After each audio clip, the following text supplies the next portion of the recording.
Bum bum bum bum bum bum bum bum bum bum bum bum. Hey everybody, come on in here. Hey Gino, Kimmy, it's time for Coffee with Scott Adams. And today we have a very special guest, so get in here and I'll introduce him in a moment. As soon as we've got our 1,000 people, we'll do the simultaneous sip, and then we'll get going with our amazing content for the day. All right, everybody. You know the best coffee of the day is a simultaneous sip. And I'm here with Dr. Shiva Ayyadurai, who's running against Elizabeth Warren for Senate in Massachusetts, and he's going to join me for the simultaneous sip. Is everybody ready? Grab your cup, grab your mug, grab your vessel full of delicious liquid, and join me for the simultaneous sip. Oh, that's good stuff. Awesome. Dr. Shiva. Should I call you Shiva or Doctor? Shiva's fine, Scott. All right, we're going to go with Shiva for this. Many of the people watching this Periscope are already familiar with you, and I think they're most familiar because everybody heard of your awesome campaign slogan that got you in a little bit of trouble. Can you remind people of your Elizabeth Warren campaign slogan? Yeah, the slogan is just a very powerful slogan. It's only the real Indian can defeat the fake Indian. Right, only the real Indian can defeat the fake Indian.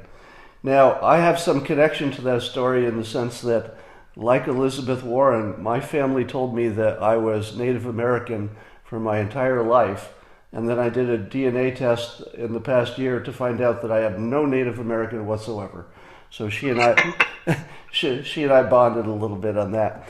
Now, for those who don't know you so well, you were running as an independent, but do you lean more Republican? Would you say? Is that a fair? Yeah, I mean, bottom line, Scott, is I ran as a Republican. I'm a real Republican, real conservative, real Trump loyalist. But the bottom line is, if you think about, Massachusetts is where sort of the center of the deep state or the sewer of the deep state is. And, if you think about a beacon coming out from that, at this center point, there is no difference between quote-unquote Republican and Democrat. The establishment is one.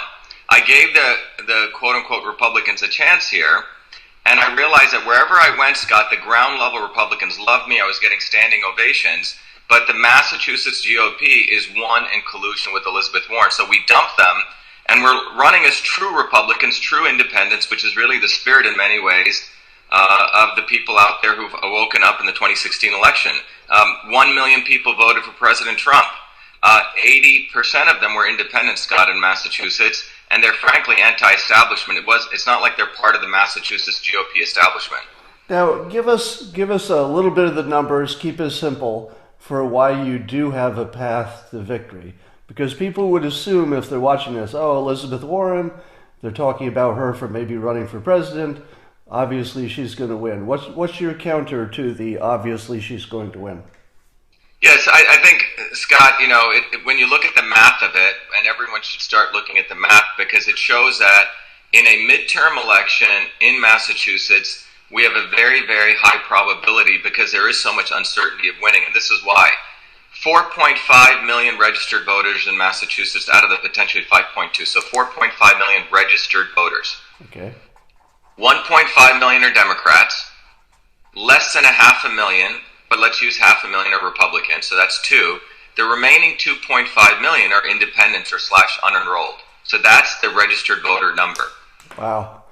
Okay? So yeah, and in an independent and in a midterm election, about 2.3 people will vote. Over half of that will be independents. So, and given that 80% of independents voted for Trump, the Trump loyalists, in my view, are much more, adept at understanding what's going on in politics. They can see through the BS. So that's why, the real Indian, fake Indian slogan, it hits them really strong because they just love it. It just carries on with the Pocahontas theme. It talks about, the hypocrisy, the lack of integrity among not only Warren, but all of these politicians. But now, I've noticed that people also assume that people who have a sense of humor are also smarter. So you've got that going for you. Just the fact that that's funny. It's funny and it's provocative, so people automatically give you a little credit. But let's talk about your background. I know you would be too modest to volunteer this, but could you just list your academic credentials, like the number of degrees you have in the number of fields? I have 4 degrees from MIT. My undergraduate is in electrical engineering and computer science, which is my bachelor's. Then after that, Scott, I went to work, worked at a founding engineers at a company, came back to MIT and did 2 more master's degrees. One of them is in applied mechanics, or what's known as mechanical engineering. And my other degree, believe it or not, is in art and visual design out of the MIT Media Laboratory. I love graphic design, and I have a penchant for art. I studied with the grand dame of graphic design, a woman called Muriel Cooper. So I have a master's of science in that. And then I went out and started another company called EchoMail, which we grew to around $250 million in value in the AI field for email. Came back to MIT in 2003 and did my PhD in a very new emerging field, exciting field called biological engineering. So biological engineering is to biology as chemical engineering is to chemistry, understanding the laws of biology and learning how to use that to advance, humankind. So I have 4 degrees from MIT. I'm also a Fulbright scholar. I used to teach at MIT a number of courses as a lecturer. So I've been in and out of academia, but I think the important thing, Scott, is MIT is really a high-tech, low-tech school, but I also, in the middle of that, started 7 different companies, which created a lot of jobs in Massachusetts. So you did all of that, but you're running against a tough competitor because she was a lawyer. Okay, I think we're done with her. A lawyer lobbyist. A lawyer lobbyist. You and I have a lot in common in terms of our academic credentials. You did all of those things, and I read a cartoon strip about a cartoon character who also went to MIT.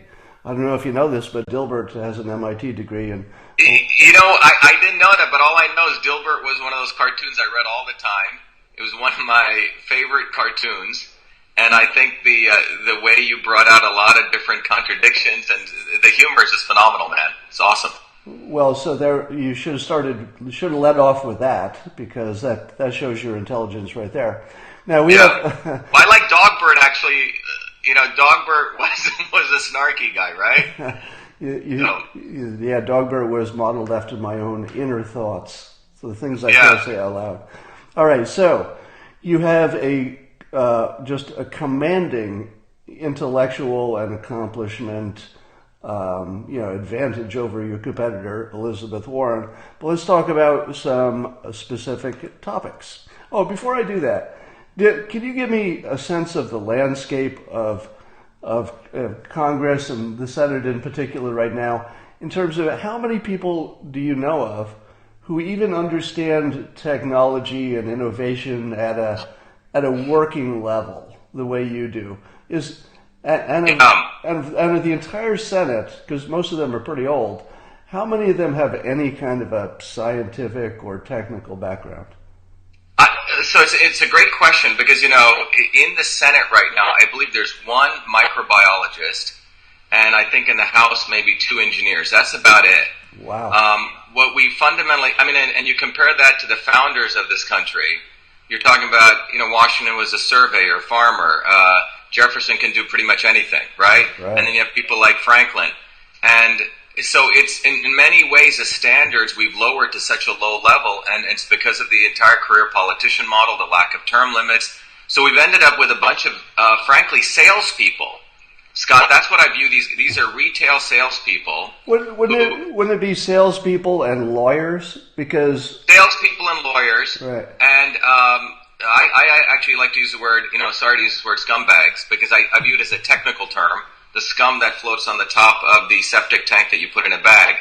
And I called Elizabeth Warren that at one of the rallies, but I can't find any nice terms to say that. I think we're being so kind by calling them even salespeople, but they are a strata of people who are leeches on society at the worst level. All right, but just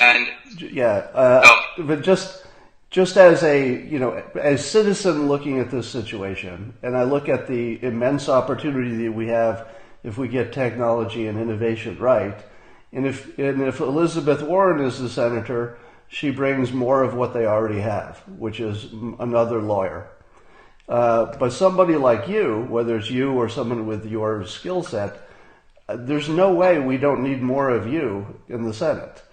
Forget about policies, forget about personalities and everything else. There's no way we don't need more of what you offer in terms of the technical and real world experience. But let's talk about a couple of topics that are close to you: immigration, education, and innovation. Your dog is there. My cat is going to be responding. Yeah. Hey, Michelle, take care of the dogs, please. Go get them. We'd like to see the dogs later if they come over. Yeah. Now, you came to this country at 7 years old, right? I did. I came here as a 7-year-old kid from India. And the India I grew up in, Scott, was fascinating. We were considered untouchables.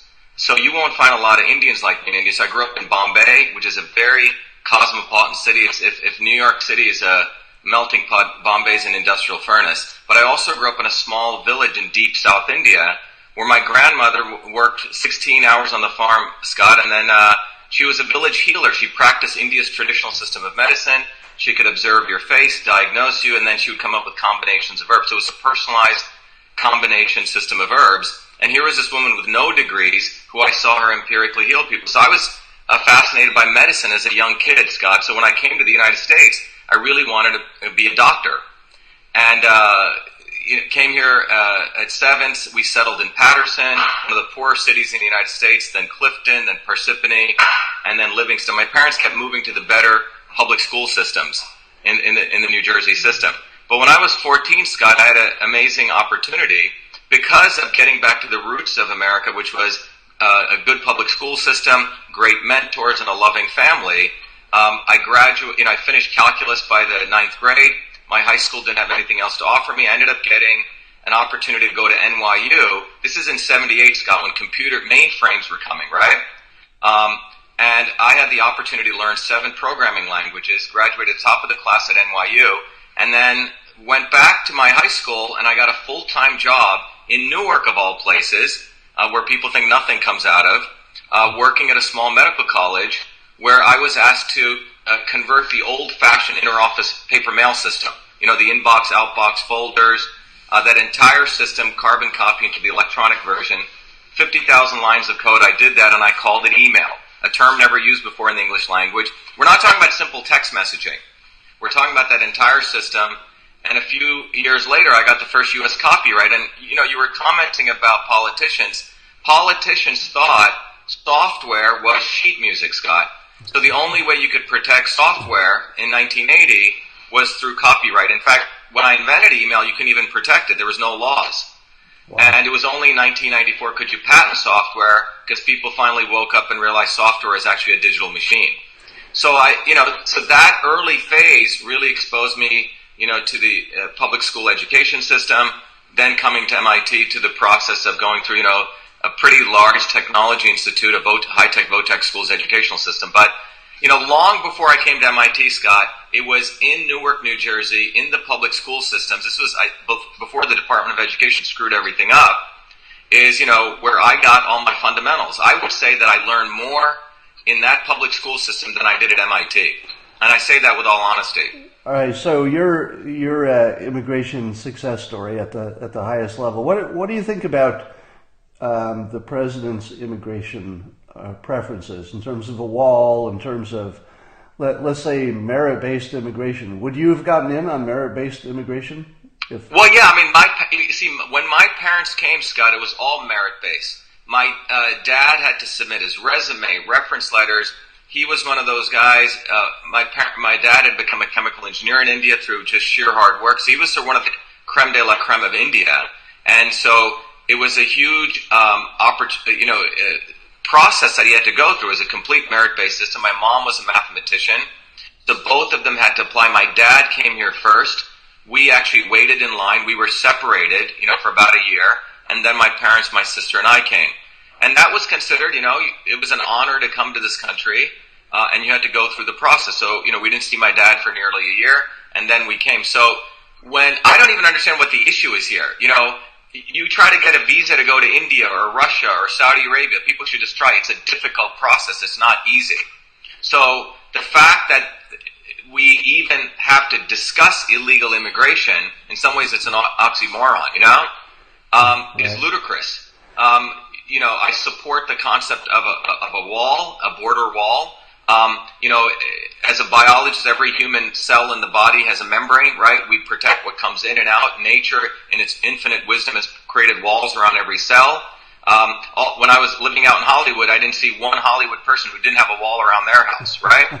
So the notion of having protection, merit-based immigration, everything the president's saying is just rational thinking, and I find it nonsensical that we're even discussing this issue. So let me ask you this. I've made the provocative statement in the past that any big change of policy in the government is racist in outcome. Not necessarily racist in intention, but if you were to change the tax policy almost anyway, it's going to have a disproportionate effect on somebody. If you change immigration in any way, it's going to disproportionately affect somebody, and on and on. But would you say that our immigration policies are fair, or do you think that they target, the brown population unfairly? No, I think the U.S. immigration policies were probably one of the fairest in the world, and I'll tell you why.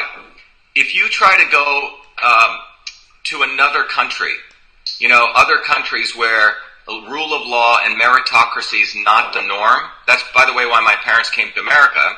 It's all about who you pay off, who you know, all these kinds of things. Those are the things that dominate. The U.S. immigration policy, if you actually look at the laws that were put in place, is probably one of the fairest that's in there. What's happened is neither Democrat or Republican, and when I'm talking about Republican, I'm talking about the establishment Republicans, particularly in Massachusetts, never want to even solve immigration, right?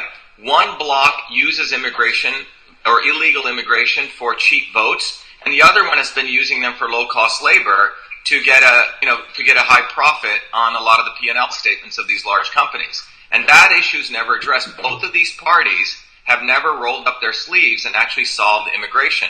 They want to keep this issue alive because it's a voting bloc for one and a very highly profitable medium for the other, Scott. That's my view. The issue of racism gets blended into this to confuse Americans. What do you think of the White House's approach? They're getting some attention by talking about the Molly Tibbetts situation, a citizen, young girl who was killed by an illegal alien. And then they've got a video out today where they batch up a bunch of parents talking about their dead children who were killed by illegals. Does that strike you as fair or a little bit over the top? Because I'm going to lead the witness by telling you the anecdotal persuasion rubs me wrong. If you can't make the case on the statistics on the large, talking about the individual just seems like too much persuasion and not enough data. How do you feel about that? Well, I think what's happened, Scott, I think the reason, I think the point you're making is the notion of people using these small videos versus just looking at the broad set of actual data, right? Is that the point? Yes. So I think what's happened is when people have attempted to give data, right, present the data, the mainstream media, typically the large, the CNNs, MSNBCs, have not even been wanting to present that data, right? So if you started looking at, how much value to the GDP has been, these are numbers we can calculate, right? By merit-based immigration, the value of that, how much tax revenue we're losing by illegal immigration. These are numbers that would clearly prove the case that we need legal immigration, or merit-based immigration. But I think those numbers are clearly out there. But the way that the mainstream academic elite, the mainstream media have constructed this, they don't want to share facts. So I think the shortcut that people are taking is to do the emotional approach, right? To do these stories or anecdotal stories. I was down at the border wall about a month ago with Joe Arpaio, and the angel moms were there. These are women who've lost someone of their children from some illegal killing. Now, they're very heartfelt stories, but I think to your point, I think we can use the emotional piece, and I think it's an opportunity to talk about the larger numbers. Do we have larger numbers? Because the key number would be, are the illegal immigrants a higher level of crime than legal citizens? Yeah, I think that's one number. The other metric here, I mean, I have an interesting immigration policy, right? I don't know what the numbers are. Their numbers seem so. Let's say there's 20 million illegal immigrants. There's probably a subset of those illegal immigrants who have, completely become part of the American somewhat economy, black economy, right? Meaning the underground economy. Imagine that a set of them are actually, they're not criminals. They're actually working. The concept of converting them, into legal paying tax citizens. I mean, they have to go to the bottom of the line and do that. And then you take all the criminals and all those guys you have to identify and send them out and make sure we build the wall, etc. The other piece of the equation is we also have a set of people on the other extreme who live off the dole, right? They also have gotten instantiated into living off an economy where they don't produce anything. They're also leeches. Give them an opportunity, 2 years, where they go get a vo-tech education. Or you say, look, why don't you go to another country and you can experience what it doesn't feel like to be in America. So you almost do an immigration exchange program. And the notion is that we have a $4 trillion budget, and some of these people are actually working. We should actually capture their tax revenue, again, put them on the path to immigration. And I think there's some, but the bottom line is Congress doesn't want to solve these problems. These guys take 6 months vacation. If you're at MIT or you're an engineer, you have a deadline as a cartoonist, you have deadlines. These guys have no deadlines, so there's no motivation for them to roll up their sleeves and actually solve this problem. And I think that's what the president's trying to do. Well, but let me ask you this. Under everybody's plan, as I understand it, both Republicans and Democrats, if we had a real immigration comprehensive agreement, it would probably include some kind of work visas where people could come across and work for farms, etc. That's true, right? Yeah, I mean, the work visa concept has been allowed, like the H-1Bs in engineering, right? So given that both sides agree with that, if you look at just the Molly Tibbetts case, and again, those of you watching me are going to say, "Oh, it wasn't your child who was killed, so you're being bad." But trust me, everybody's on the same side about losing a child. There's nobody who has a different opinion about that. But would it be true that if we had immigration laws, that the person who was the murderer in this case would have been legal? If the immigration laws had been functional, wouldn't this be exactly the kind of person who would have a worker's visa and would be totally legal in this country? Yeah, in the current immigration reform model, that person would have come in like on the worker's visa, H-1B, whatever they call that equivalent, and they would have been legal in that model. And they would have been prosecuted, as a legal worker, and in fact probably had less rights, one could argue, right? They would be treated in a much more constrained way. They couldn't. Yeah, you're absolutely right. One of the things with the Molly Tibbetts case, what's interesting is when I look at that issue, obviously everyone saw what Elizabeth Warren said, right? She recognized what had happened to the child, but then she quickly pivoted to talking about what she said, quote unquote, real problems with the separation of families. I guess the hubris of that statement, the nonsensical value of that statement, Scott, is what I think really hit people. And I think my observation, which I just tweeted out earlier last night, was this: the fact that she can pivot like that, make a comment like that with such ease, really goes to the fact that in Massachusetts, the Republicans and the Democrats work so closely together that there's really no opposition to her. And it's a very subtle point, but it's a very important point. The fact that she could overtly make a comment like that and, feel absolutely comfortable saying that. Right. Now, I've introduced the idea of the 48-hour rule, which is when you say something that people go wild about, that you have 48 hours to correct or clarify, because you may have just misspoken, you may have had a bad day. Not talking about Elizabeth Warren, but in general, would you think that's a good idea, that we should accept a clarification? Yeah, I mean, look, we all make mistakes, right? We are not rational, robotic human beings. There's probably an initial visceral response some people make in reaction, and then they think about it. and then they, have a chance. I like your 48-hour rule. It's sort of like when you write an email, right? If you're really angry, right. You write it, you hold on and wait at least 12 hours, the next morning and decide if you should hit the send button. Yeah, never text in anger or drunk. All right, Yeah. so would your immigration preferences be very close to the president's then, would you say? Yeah, I mean, look, what I like about Donald Trump is he's a very practical person. And if you look at, the core concept, which is, hey, we should have rule of law. This is sort of the foundational principles. We should strengthen America. America comes first, which means you want merit-based immigration. And then you also have to address the practical needs because you could have worker shortages, right? So that was a concept of the work visa. It's a very practical approach, but its emphasis is let's enforce the laws that we have on the books. So, yeah, I mean, I don't see any problem with what the president is trying to push forward.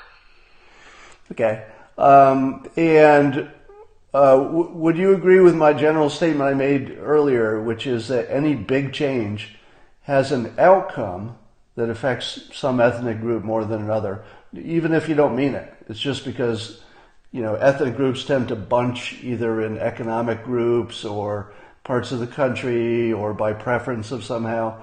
Wouldn't you generally say that everything affects the ethnic, let's say, has a different effect on different ethnicities, almost any big government program, no matter what it is, or big change? Well, before we came from India here, my mom would say something interesting. She said, in India, you can be discriminated 9 different ways. In America, around 3. But, because in India, you can be from North India, South India, which caste you were, what language you spoke, what, curry you used, right? What religion you were, male, female, I mean, a whole bunch of things, skin color. But my mom said the advantage in America you had was you could actually work hard, and through hard work, you could overcome that. So whenever any policy is implemented, Scott, I think it's going to affect some cluster, right? If you just look at it statistically. Right. But I think the difference in America is that you're not beholden by and large to being in that cluster. That you can move forward in some process to even overcome those things. Yeah. So I think So that's what makes the country. That's what makes this country a great country, because you have more options to escape from even one of those ethnic, walls, if you want to say it that way. Yeah, I would call that something like strategic parity or strategic equality, meaning that the path that I could take to be successful might be something that doesn't work for, say, an African American man or a woman, but they have also their own paths that would not be available to me. So as long as everybody has some path to success, that's better than no path. I mean, it's not. Well, yeah. I mean, I think you make a really good point. Each one of us, anyone listening out there, you, me, Scott, and everyone, we each have our very particular journey. And if you were to map that journey out, it's basically a series of decisions we took. The difference is some countries, some systems everyone cannot have their own journeys because they cannot make those decisions. They have less choice. And I think in this country, the fact is that you have much more variability of choice, which means we can, in fact, say that each one of us can traverse a journey that could be very, very different than someone else, even though that we may feel confined to some, like, ethnic group, etc. So I think it really comes down to the variability of choice that America offers over other countries. All right, let's talk about education. What would you do differently, education-wise? What are we doing wrong? What would you do differently? Yeah, it's a great question. Look, my great-grandfather, he was an indentured servant, very frugal man. Indentured servants were the slaves before slaves. He went to Burma and he came back. Very frugal guy. But what he always said was he would spend as much money, whatever he had, on education. Education was always seen as a way out of ignorance and suffering. And so if you think about education in this country, what's happened is that, particularly in the higher university systems, people have to spend a lot of money to get, quote-unquote, a good education. And the student loan system, which has been connected to these large universities, is a racket right now. Every year, private colleges keep increasing their tuition cost, and the loan companies simply allow a predatory student loan, to take a loan, And the loan, by the way, shouldn't even be called a student loan. It never goes to the student. It goes right to the university. So what we've created for parents who, like my grandparents, wanted their kids to get educated, they're willing to spend a lot of money for education. But what the bamboozling that's taken place is that the educational costs are not modulated properly, because student loan companies, by the way, who had record profits last year, billions of dollars in profits, literally keep paying or give the loan out to the student gets indebted, and they go to, the universities keep raising their tuition. So that one phenomenon we need to understand. But the more deeper phenomenon is, what are these kids actually learning? I run a lot of companies. We try to hire people. The students that unfortunately are coming out now, they're not actually learning any skills. Customer service skills, how to write a good email, for example. Do they actually have skills? They're getting degrees, but not skills. So I think one of the key things that we need to do is go back at the public school education system and really, and at the associate's degree level, really offer more vo-tech education. If we started opening up 2 or 3 vo-tech schools in the inner cities, that's how you really solve racism. You can make 6-figure salaries, plumber, electrician, software engineer, programmer, med techs. We don't have enough of those people. I think a statistic just came out on the number of technical jobs we're generating right now, close to 2.9 million, and we're going to have to put 120,000 people annually to fill those jobs, and we don't have those technically trained people. So I am a big proponent of high-tech, vo-tech education, Scott. That's number one. The second thing is, I think we need to bust up the monopoly that these big universities have on education, because there's really no market competition there. The third piece is, I think some of these large universities need to pay their fair share of taxes. Harvard University is fundamentally a $45, $50 billion hedge fund. And it has what I call a fake university, a $2 billion operations budget. But it's essentially a hedge fund. Last year, 2 years ago, they paid their hedge fund managers $58 million. 6 guys got $58 million.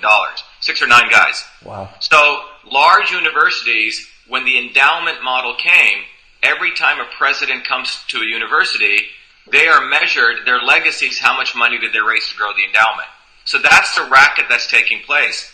I think we need to defund some of these large universities. They shouldn't be getting private funding from us as taxpayers, using those private funds to create intellectual property that they then own and resell back to us. But I think the bottom line is more vo-tech schools. We need to eliminate predatory student loans. Today, a big student loan company can give a kid a loan, and the kid does not have the right to go bankrupt. I'm not saying people should go bankrupt, but a student loan company, if they knew a kid was going to go bankrupt, they'd really say, hey, what course of study are you going to take? Oh, I'm going to study the anthropology of aardvarks, right? Or bathroom studies, whatever that is, right? They're going to make their assessment on, is the kid going to come out? Not that people should not study art and liberal arts and Shakespeare, they should. But is the investment in that kid going to yield something that the student can be able to function and be a valuable member to society? So that's one of the biggest things I think we need to do in education. The science, if you look at, I think we're 35th in the world right now in science and engineering education. So we have a set of elites who are getting very well educated in concentrated areas like Silicon Valley or Kendall Square in the MIT area.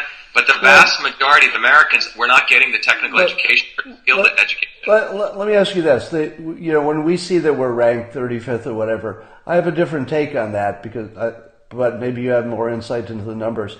My take is that the people who move the needle in terms of science and technology is such a small percentage of all of us.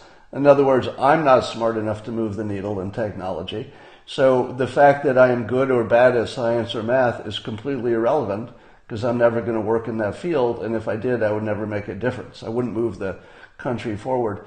So isn't it more important that we have a large number, as opposed to percentage, a large number of people who actually can do that, people have your kind of skill who can make a difference?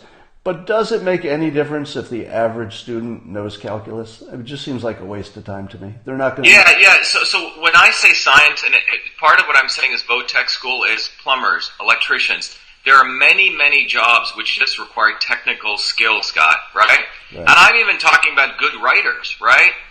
Good artisans. When I say skills, I mean in a broad level of skills. We're talking about people who actually have to put their effort into something where they're actually learning a particular skill. If you look at the typical 4-year college students coming out, unless they're pursuing, let's say, medical education, engineering, or in the vo-tech area, a large percentage of them are actually not learning any tangible skills. So I agree with you in terms of large population of people, but people actually are learning. It could even be customer service skills, right? Right. We try to hire people where a young person coming out doesn't even know how to talk to a customer on the other side, Scott. Right? You ask them to write a cogent email, it's not even written well. So somewhere along the way here, the notion of just very tangible skills has been taken away. And that's what I'm talking about. Let me ask you a tech question. So there aren't too many people I could ask a question about education and technology, but you're one of them. So I've got one of these virtual reality computers here, and I can go into a whole different world. And when I do that, there aren't that many pieces of software available there just aren't that much content.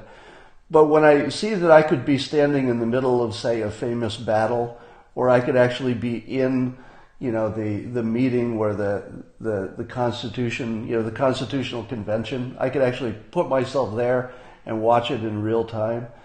Do you think we're close to a point where some kind of homeschooling with VR, or at least better video, is close? Because up to now, all we've done is take a video of a guy standing in front of the class just like any other class, and it's terrible.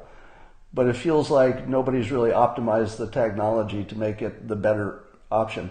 Are we anywhere near a revolution where going to school is just a waste of time and it's where all the bullies are, where you could just go into a room and immerse yourself into education? Or maybe that's a bad idea because it lacks the social element. But are we close to anything like that, do you think? Is it worth it? Yeah, it's a great question, Scott. They used to call cave technology or immersive technologies. What I've seen is a technology curve typically takes 30 years. And I think VR is about to explode. I'll give you a couple of examples. Peter Huber, is one of the big Hollywood producers, Mandalay Pictures. About a year ago, I was speaking to Peter. He goes, Shiva, this is going to be one of the biggest areas. And he was explaining to me that he had just witnessed a technology company that he had invested in, where he said, I wore these glasses, and he goes, and he apparently was walking across a cliff, and he was shivering, almost about to cry. The technology is here, Scott. It's essentially here. Another company, Oculus, which got bought by Facebook, another friend of mine, he essentially got all the rights. He created a company to all the museums of the world, like the Louvre, all the great museums, where they literally have 3D mapping camera, which literally maps every pixel in a room, and they're already starting to do that broadly across like all historic sites, museums, etc. So the technologies there, those VR glasses, the Oculus things, are going to be, in my view, in probably every home, like a TV or a microwave, in probably the next 5 years, 5 to 10 years at max, and they're going to be part of the educational experience. I think that the point that you're bringing up is the whole notion of public schools, industrialized schools. That really was a part of the industrialization process, right? Yeah. Where you had to train soldiers in a very robotic way to go off to do a very particular set of tasks. And I think what's happening now is the key trend that I see occurring in all fields, be it health, be it education. You go down the list. Jobs is a key word that we're going to see more and more of, is the word personalization. Personalization in medicine, personalization in education, personalization in healthcare. And I think what you just pointed out is that, and that's really ultimately quote-unquote school choice, right? You want to train your kid to understand history. Well, he can actually experience history in a very unique way, or he can read a book. Maybe he doesn't like, the VR. So I think we're heading into this very cool renaissance, frankly, where we have the opportunity for parents to make different decisions than they did before, and technology is going to be a very powerful part of it. But I think the VR stuff is actually, a significant amount of the stuff is here. It's really working through the kinks in terms of the deployment of the cost. But there are many companies who are actually starting to own the content. A couple of examples, as I said, in terms of in very vertical areas. So I think you bring up a great point. Now, do you see that the content that might come to the VR world would be owned by the just private industry and people would just put together the lessons that made sense to them? Or do you see the government getting in and messing that up too? Yeah, well, the Department of Education, in my view, should be busted up.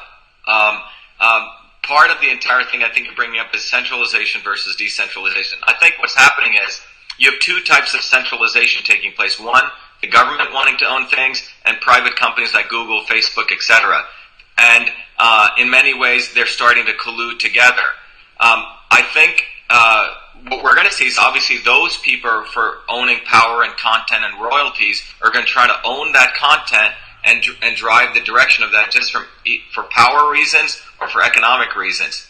However, I think what's happening is because of the decentralized nature of these technologies, the opportunity is in us as citizens is to push the decentralization, push it where individuals can do more, more local stuff, essentially the idea of atomizing education back to the individual.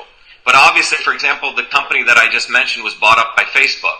Right. That company had exclusive contracts with a number of the museums. So I can only guess that Facebook now, very much like what Bill Gates did where he started owning the digital rights to a ton of digital art, photographs, that Facebook likely owns that content, the digital content to many of the great museums in the world right now.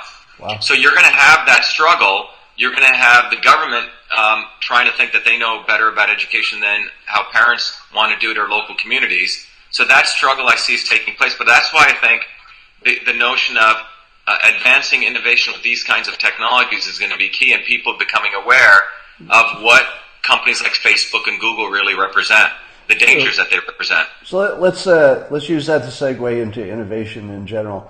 We've got a number of legacy things, like education is a legacy thing. It doesn't account for the way we live, the technology we have.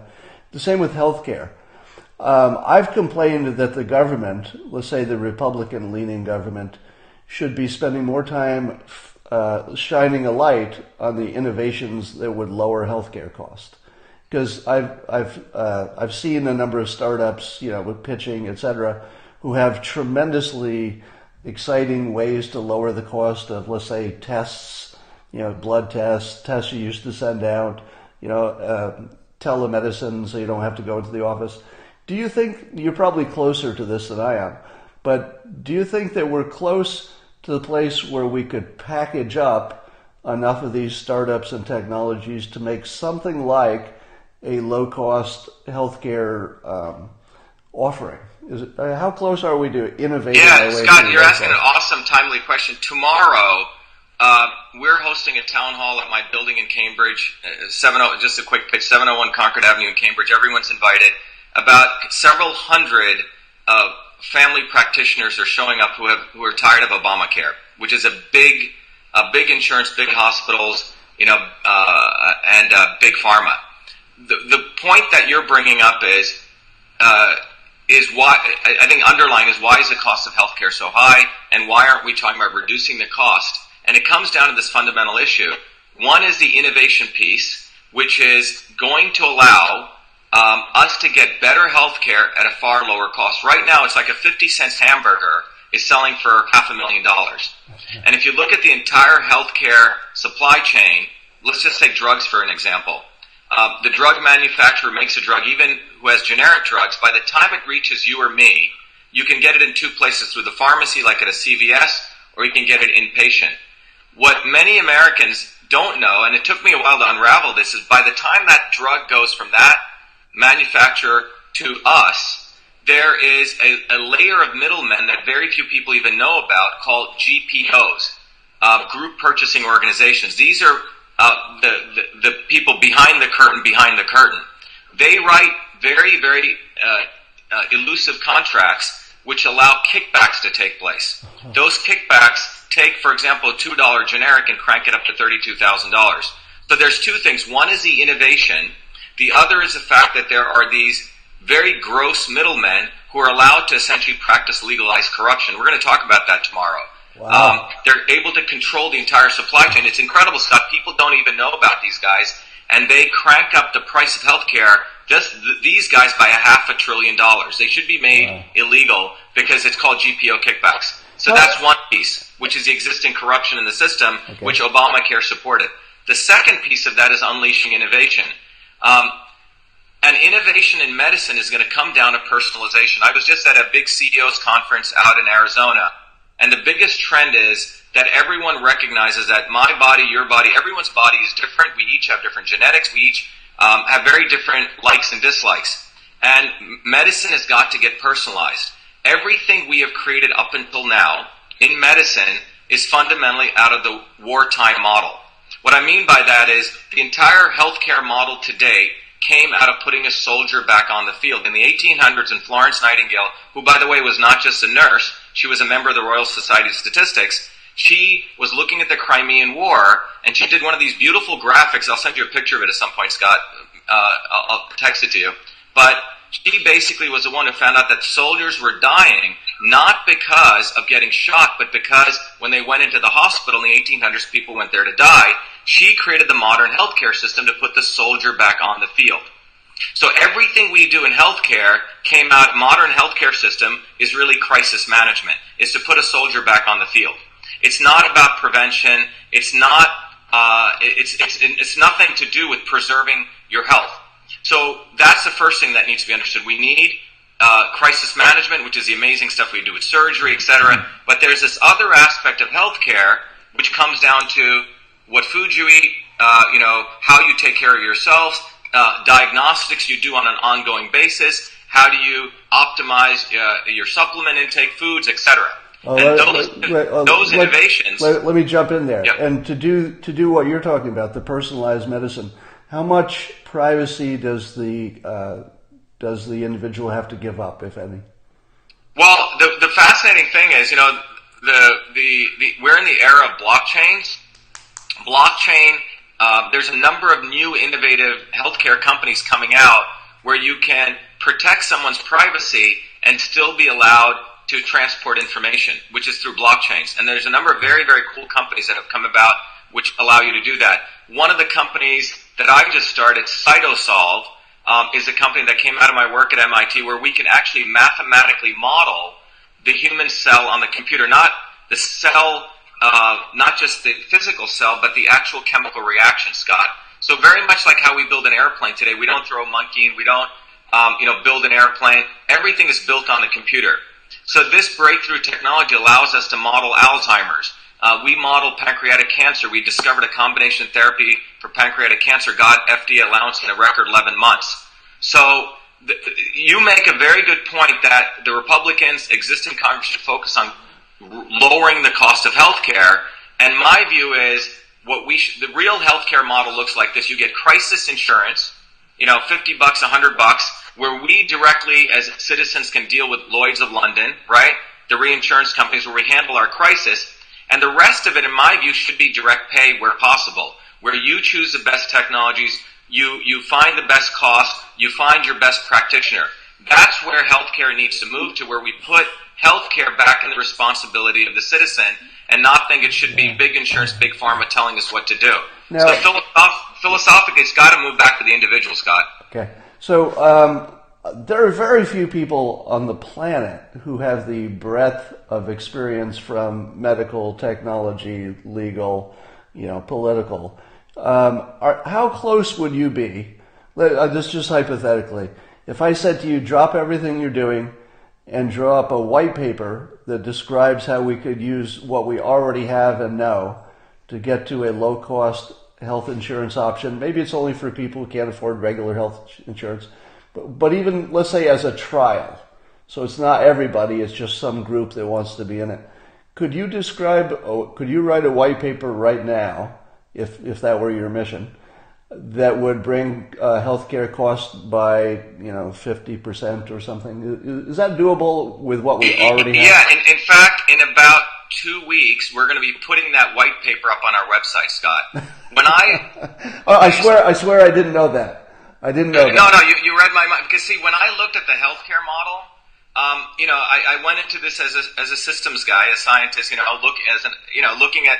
It took me. This was February of last year is when I announced. It took me until the beginning of this year to figure out what was going on. And the big thing that I couldn't figure out is why do health insurance companies keep raising premiums, right? Why don't they want to lower the cost? And then finally, a friend of mine, who's a direct pay doctor down in Texas, he said, Shiva, don't you get it? They're selling, he's the one who told me the hamburger analogy. He said they're selling a 50-cent hamburger for $500,000.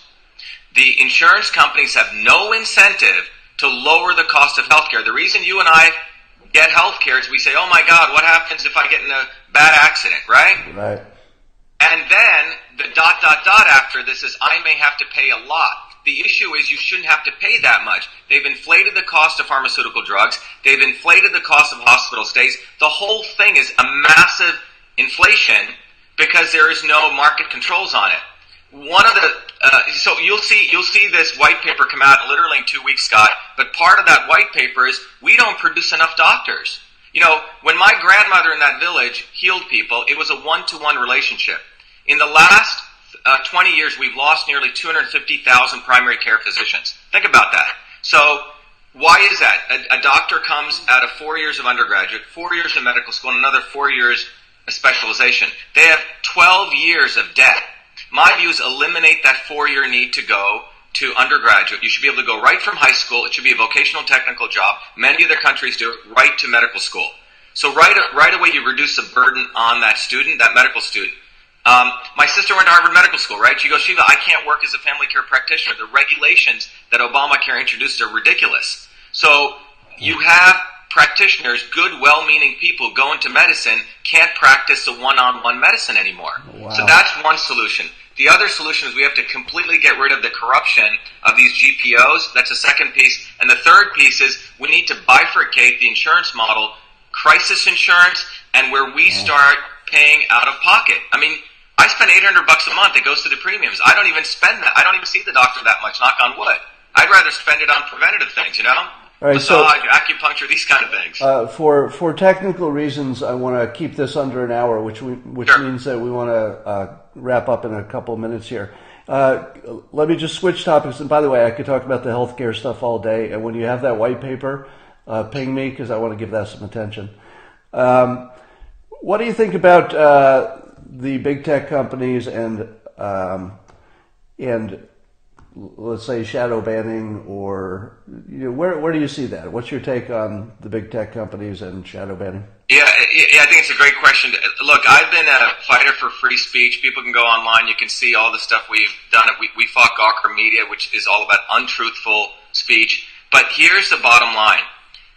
When the founders of this country set up America, they had the First Amendment and the Second Amendment, which go hand in hand, the pen and the sword. But the way that they defended the First Amendment, which we've forgotten about, and we frankly diminished them, was a postal service. It's going to sound a little archaic, but I want to bring this point up. When the country was set up, we didn't have telephones, right? The way you communicated was through the letter mail. And Franklin and the founders, in their wisdom, created this amazing thing called the Postal Service, where for pennies, one citizen could send another person a communication.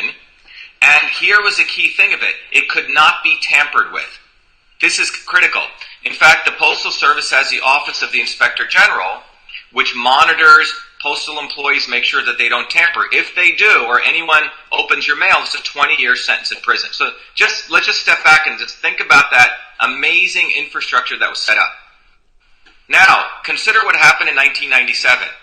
And I know this well because as a guy who created the first email system, email was first used in the office environment up until 1993. You didn't need the internet per se for email. After 93, when the web came, that's when we had companies like Hotmail, Gmail, all the social media companies started coming.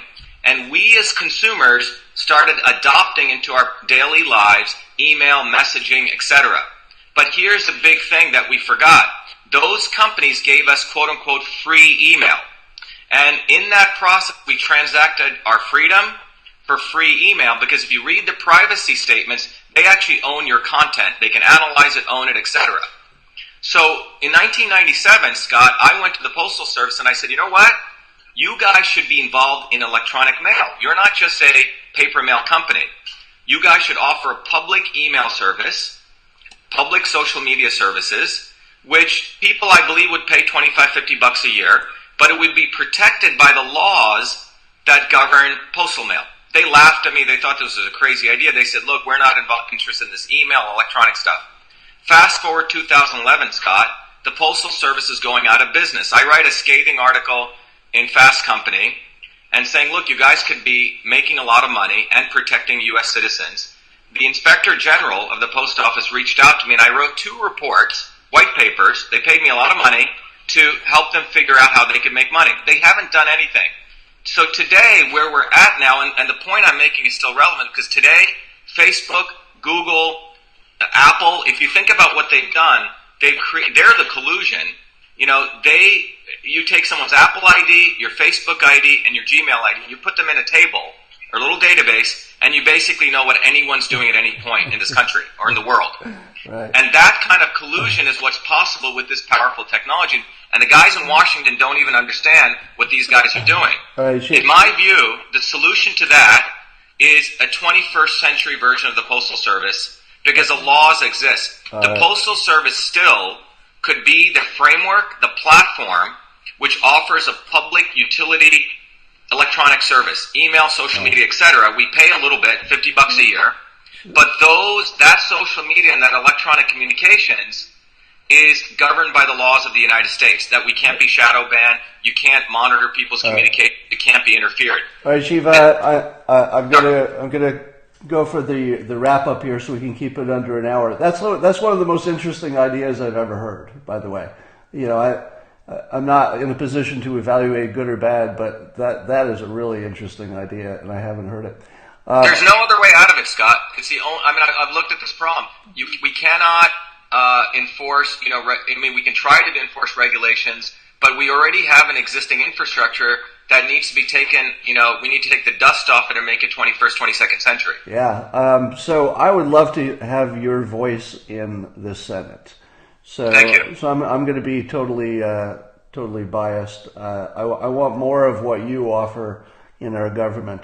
But I'm going to thank you now. And what's the name of your website? If anybody wants to, can you give us? Yeah. So if people want to, I'm just going to show you one thing. If people want to support us, go to shivaforsenate.com with the numeral 4. And we want to make our election, our win, very participatory, Scott, because I don't want people to be on the sidelines. So everyone can go get one of these magnetic signs. We call it a road warrior kit. You can get 2 of them. It says Shiva. It's got the great meme, and it says only the real Indian can defeat the fake Indian. So if you want to help, and you can, we got less than 75 days in this election, and everyone's busy. We all are working people. Go get a road warrior sign, stick it on your car, and drive around with it and weaponize your car. All so right. ShivaForSenate.com. Thank you, Scott. Great. Thanks so much, Shiva. And I'm gonna sign off now, and just stay here. I'm gonna say goodbye to the audience, and I hope goodbye, everyone. Hope you like this, and I'll talk to you later.